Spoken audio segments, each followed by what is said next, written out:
Bonjour, je suis Gentil, joueur narratif de Warhammer 40 000, et aujourd'hui j'analyse l'unité des World Eaters, le Primarque Angron.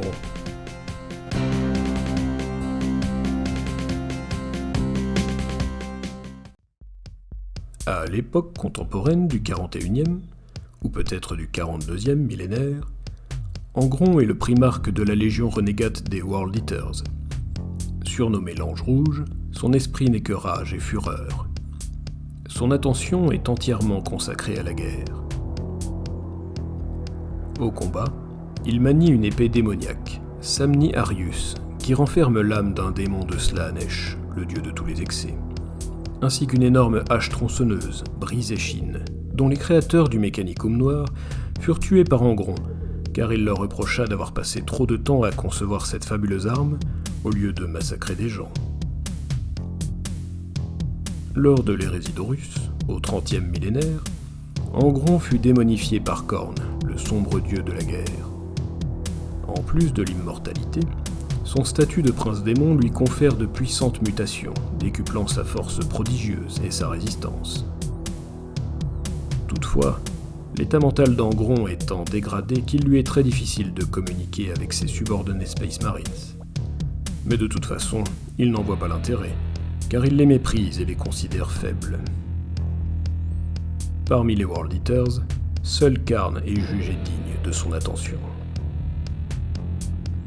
Cela n'empêche en rien ces derniers de suivre Angron à la guerre, lors de ses rares apparitions dans l'espace réel, attirés qu'ils sont par son aura meurtrière et la promesse de pouvoir récolter des crânes pour le trône de crâne, et du sang pour le dieu du sang.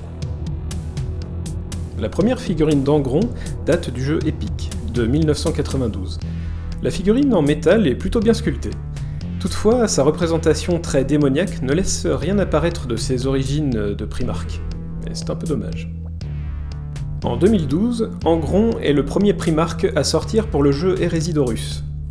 La figurine en résine est vraiment magnifique, et la scène illustre parfaitement la vérité de Khorne, qui stipule que peu importe la provenance du sang qui coule, pourvu qu'il coule. À la fin de la V9 de Warhammer 40 000, en 2022, les joueurs World Eaters ont enfin pu avoir accès à leur primarque démon Angron. La figurine est vraiment très détaillée, et très impressionnante sur une table de jeu.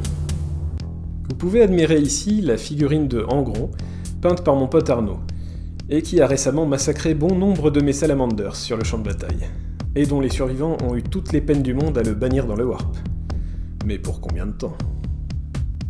Passons maintenant à la fiche d'unité d'Angron issue de l'index World Eaters. Angron possède la capacité frappe en profondeur, mais il bouge suffisamment vite pour ne pas en avoir besoin. Et justement, son mouvement de 14 pouces est énorme, et c'est tout à fait logique quand on voit la taille de ses ailes. Sa résistance est digne d'un primarque, qui plus est démon. Une endurance de 11, une sauvegarde à 2+, ainsi qu'une invue à 4+, et 16 points de vie. Il va falloir allouer de nombreuses ressources pour le tomber. Et pendant ce temps-là, le reste des World Eaters vous fonce dessus sans être inquiété. Mais c'est pas tout. Sa capacité à ressusciter dans le sang, s'il a été détruit, lui permet de revenir en jeu au tour suivant. C'est abominablement fort, et particulièrement décourageant pour l'adversaire. Une capacité digne d'un primarque. Son commandement de 5+, et sa CO de 6 sont très bons, mais on s'en fout. Il n'est pas là pour prendre des objectifs, il est là pour semer la mort et la destruction sur le champ de bataille. Et il le fait très bien, grâce à son arme de corps à corps très puissante.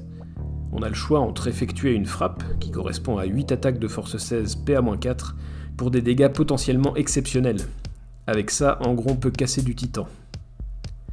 Ou on peut faire un balayage et c'est 18 attaques de force 8 PA-2, 2 dégâts. Ça permet de détruire n'importe quelle unité d'infanterie, même les plus lourdes. Qu'on choisisse l'un ou l'autre des profils de l'arme, c'est vraiment super fort.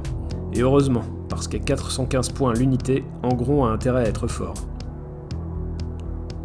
Sa capacité présence courroucée lui donne accès à une aura au choix, qui s'active à 6 pouces autour de lui. Glorieux bain de sang ajoute 1 au jet de charge des unités. C'est bien, mais pas ouf. Rage contagieuse ajoute une attaque aux armes de mêlée des unités à mi-effectif. C'est pas mal. Massacre légitime relance les jets de touche de l'unité. Ça c'est fort. Si je joue Angron, c'est cette aura que j'aurais envie d'utiliser. En conclusion, Angron est une unité qui impose son rythme à l'armée adverse, tant il est rapide, fort et impressionnant. Si vous jouez World Eaters, vous kifferez. Par contre, il est cher. 130€ chez Games Workshop, faut les sortir. Mais ça vaut le coup. Warhammer 40 000 en mode narratif, quasiment tout peut se justifier. Alors n'écoutez que vous et jouez les figurines qui vous plaisent. Et soyez comme moi, gentils.